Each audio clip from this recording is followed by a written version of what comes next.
강남 3구가 주택 투기 지역과 거래 신고 지역에서 해제됩니다.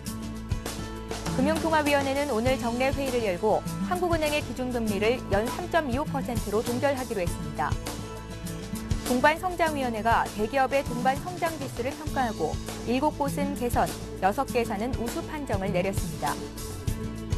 국토해양부 등이 지하 공간의 안전사고 예방을 위한 종합대책 마련에 착수했습니다. 시청자 여러분 안녕하십니까? 생경제 현장의 최은정입니다.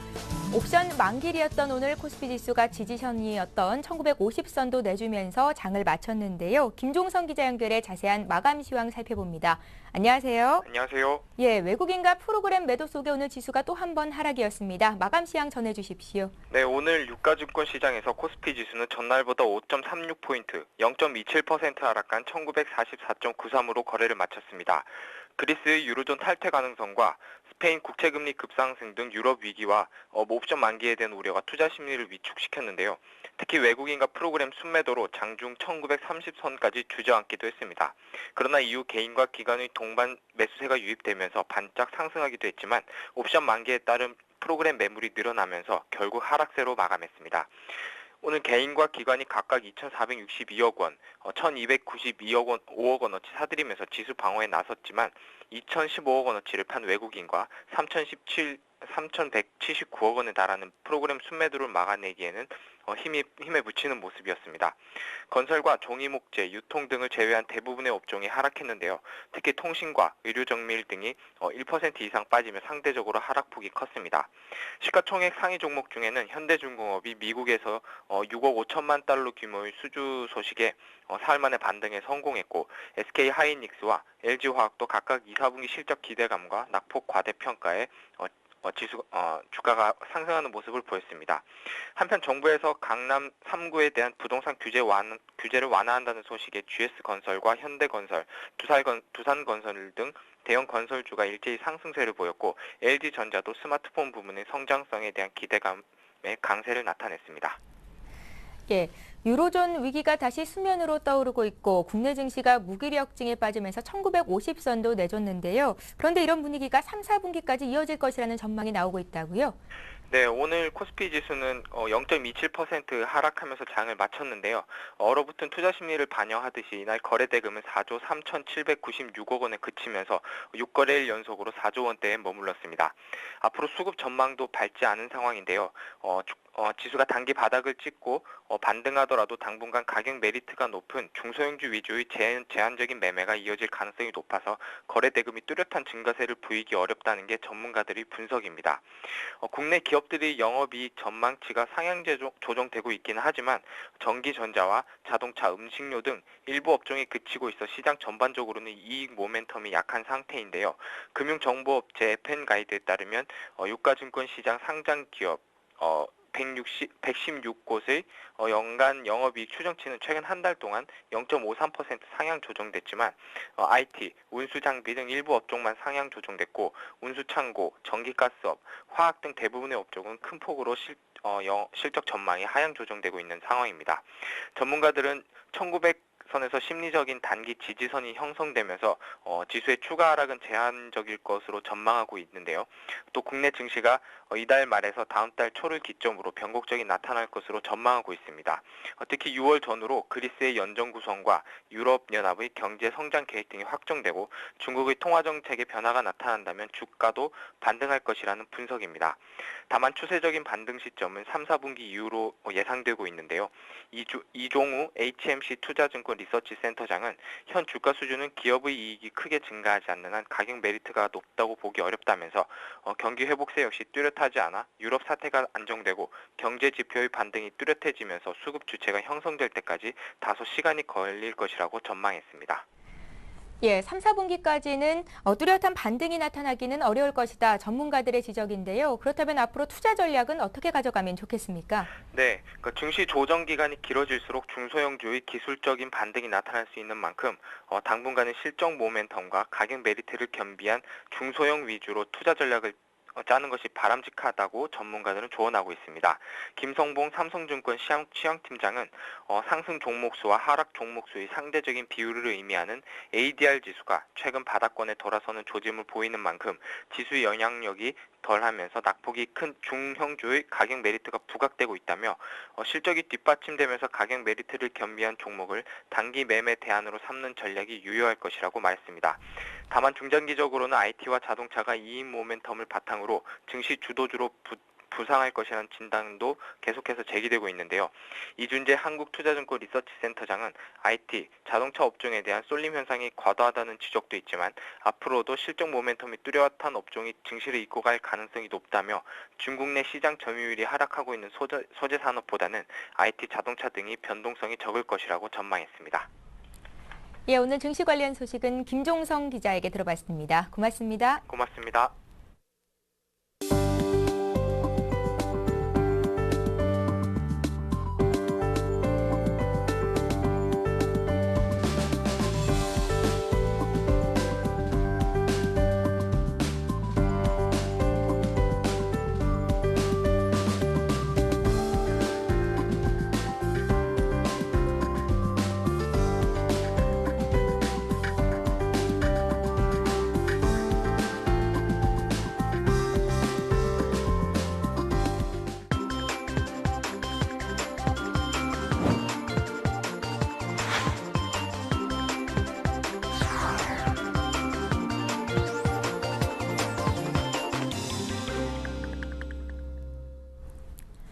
오늘의 주요 뉴스를 전해드립니다. 강남, 서초, 송파 등 강남 3구가 주택 투기 지역과 거래 신고 지역에서 해제됩니다. 국토해양부와 기획재정부, 금융위원회는 합동으로 마련한 주택거래 정상화 및 서민 중산층 주거 안정 지원 방안을 확정해 오늘 발표했습니다.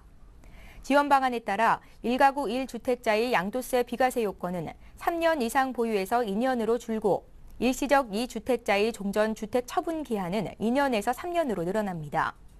또 재개발 사업에만 적용됐던 용적률 인센티브 제도는 재건축 사업까지 확대돼 재건축 주택 시장의 활성화가 기대됩니다. 금융통화위원회는 오늘 정례 회의를 열고 한국은행의 기준금리를 연 3.25%로 동결하기로 했습니다. 이로써 기준금리는 지난해 6월 3.25%로 25bp 인상되고 나서 11개월째 제자리를 유지했습니다. 이번 기준금리 동결은 금융시장에서 이미 예고된 것으로 유로존 경기 침체와 물가 불안 징후를 동시에 고려한 조치로 분석됩니다. 국내 경제는 최근 불안한 대외 여건 탓에 회복세가 일시적으로 둔화하고 장기 회복 추세에 의문이 제기된 상태입니다. 또 물가 지표는 올해 하향 안정화하는 모습이지만 기저효과와 정책 효과가 반영된 결과로 보는 시각이 우세합니다. 동반성장위원회가 대기업 56개사를 대상으로 동반성장지수를 평가한 결과 효성 등 7곳은 개선이라는 최하위 등급을 부여하고 기아차 등 6개사는 우수 판정을 내렸습니다. 동반위는 오늘 오전 서울 팔리스 호텔에서 회의를 갖고 56개 대기업의 동반성장지수를 발표했습니다. 평가 결과 효성 외에 동부건설, 한진중공업, 현대미포조선, 홈플러스, LG유플러스, HX조선해양 등 7개사가 최하위 등급을 받았고 기아차 외에 삼성전자, 현대차, 삼성전기, 포스코, 삼성모바일디스플레이 등 6개사가 최우수 등급인 우수 판정을 받았습니다. 대우조선해양 등 20개사는 상위 2번째인 양호 등급을, 대림산업 등 23개사는 3번째인 보통 등급을 각각 받았습니다. 국토해양부는 오늘 전국 16개 시도 및 9개 지하시설물 관리기관과 공동으로 회의를 갖고 지하 공간의 안전사고 예방을 위한 종합대책 마련에 착수했습니다. 오늘 회의에서 국토부와 지자체 및 관리기관은 신속한 비상연락체계를 구축해 사고 발생 즉시 복구반을 현장에 투입해 2차 사고를 예방하기로 했습니다. 또 도로 굴착 등 공사 현장에는 기관별 관리 담당자가 직접 확인하고 중장비로 인한 파손 감시 등 현장 관리 감독도 강화하기로 했습니다. 국토부는 조치가 필요한 사항은 5월부터 즉시 시행하고 지하 공간 정보 통합 플랫폼 구축 등 중장기 종합 대책은 연말까지 마련할 계획입니다. 이명박 대통령은 오는 10월 글로벌 녹색 성장 연구소 GGGI가 국제기구로 공식 출범할 것이라고 말했습니다. 이 대통령은 오늘 오전 서울 소공동 롯데호텔에서 열린 2012 글로벌 녹색 성장 서밋 개회식의 특별 연설을 통해 다자적, 양자적 협력 속에서 GGGI가 국제기구로의 전환을 눈앞에 두고 있다면서 이같이 밝혔습니다. 이 대통령은 또 지난 3월 홍릉에 세운 한국녹색기술센터가 세계 녹색기술 지식, 인재 양성을 선도하는 글로벌 녹색 성장단지로 성장할 것이라고 말했습니다. 일본이 2030년 원전 가동을 완전히 멈추면 국내 총생산이 최대 5%가량 감소할 것으로 분석됐습니다. 일본 통산성이 민간 연구기관에 의뢰한 보고서에 따르면 2010년 전체 전력 사용에서 24%를 차지했던 원전 비중이 2030년 15%에 그치면 GDP가 0.8에서 4.1%가량 감소할 것으로 전망됐습니다. 반면 원전 비중이 20%가 되면 감소율은 0.7에서 0.36%로 줄고 전력의 25%가 원전으로 충당되면 GDP 감소는 최대 3.5%가 될 것으로 예상했습니다. 일본 정부는 지난 2010년 6월 당시에는 2030년대 원전 비중을 50%로 설정해 기본 에너지 수급 방안을 마련했지만 후쿠시마 원전 사고를 계기로 42년 만에 처음으로 원전이 완전히 정지되면서 에너지 수급안을 재검토하고 있습니다. 최근 네이버가 자체 앱스토어 서비스를 출시한다고 하는데요. 애플의 앱스토어와 구글의 플레이가 주도하고 있는 이 앱스토어 시장이 앞으로 어떻게 변화될지가 궁금합니다. 오늘 관련된 소식은 정보산업부의 양철민 기자 연결해 들어봅니다. 안녕하세요. 네, 안녕하세요. 네이버가 자체 앱스토어를 선보인다고요? 네, 그렇습니다. 네이버를 운영하는 NHN은 이르면 다음 달 애플리케이션 장터인 네이버 마켓을 선보일 예정입니다. 네이버는 앞서 네이버 앱, 네이버 지도, 네이버 북스 등 별개의 애플리케이션을 출시했지만 독자적인 앱스토어를 운영하는 것은 이번이 처음인데요. 네이버 마켓에는 게임을 포함한 음악, 영화 등 다양한 콘텐츠가 담길 예정입니다. 네이버 마켓은 SK 플래닛에서 운영하는 T스토어나 테이트에서 운영하는 올레 마켓처럼 구글 플레이 내에 입점하는 형태로 운영될 예정인데요. 연말에는 애플 앱스토어용 네이버 마켓도 만나볼 수 있을 전망입니다. 그렇군요. 문제는 이 애플의 앱스토어와 구글의 플레이가 주도하고 있는 이 시장 자체도 포화 상태인 것으로 알고 있는데요. 네이버가 자체 앱스토어 출시에 나선 이유가 궁금합니다. 어떻게 분석이 되고 있는지요? 네. 가장 큰 이유는 소셜 네트워크 게임 시장을 잡기 위해서입니다. 네이버 측은 네이버 마켓을 통해 아직 시장이 초기 단계에 머무르고 있는 소셜 네트워크 게임 시장을 조기에 선점할 계획인데요. 실제 네이버는 지난 1월 기존에 운영하던 소셜 네트워크 게임 서비스인 소셜앱스를 네이버 소셜 게임으로 변경하는 등 다각도로 시장 진입을 모색해 왔습니다. 현재 네이버 소셜 게임에서 제공 중인 게임은 204종이지만 모두 PC용으로 제작돼 모바일 기기에서는 이용할 수 없다는 단점이 지적돼 왔는데요. 네이버는 향후 네이버 마켓을 통해 국내 개발자의 게임을 유통하는 한편 해외에서 검증받은 게임도 대거 선보여 시장을 장악할 계획입니다. 이번 네이버 마켓 출시로 IT 업계에서는 향후에 네이버의 영향력이 너무 강해지는 것 아니냐 이런 우려의 목소리도 나오고 있는데요. 업계의 반응은 어떻습니까? 실제 업계에서는 좀 불안해하고 있습니다. 네이버 마켓이 출범하면 국내 포털 시장에서 네이버의 독주 체제가 한층 강화될 전망인데요. 시장 조사 업체 매트릭스에 따르면 지난 3월 네이버는 국내 모바일 검색 시장에서 63.8%의 점유율을 기록해 1위를 차지하는 등 승승장구하고 있습니다. 특히 지난해 같은 기간보다 점유율이 8%포인트 높아져 격차가 더욱 벌어지고 있는 상태인데요. 향후 네이버 마켓이 본격 서비스되면 모바일 검색 점유율이 70%를 넘어설 수 있다는 전망까지 나오고 있습니다. 현재 다음과 카카오톡이 모바일 게임 시장에 진출하며 네이버를 견제하고 있는 상황인데요. 네이버가 높은 모바일 검색 점유율을 기반으로 네이버 마켓을 활성화시킬 경우 다음과 카카오톡의 고전이 예상되고 있습니다. 이와 관련해 업계의 한 관계자는 네이버가 독자 앱스토어를 구축하는 것은 자체적인 수익 확보가 아닌 검색 점유율을 한층 공고히 하려는 전략이라며 일단 네이버 마켓이 초기에 얼마나 빨리 안착하느냐가 중요하다고 말했습니다. 예, 네이버가 이번 앱스토어 서비스로 IT 강자 자리를 꾸준히 지켜나갈 수 있을지는 좀 더 두고 봐야겠습니다. 정보산업부의 양철민 기자와 함께했습니다. 고맙습니다. 네, 감사합니다.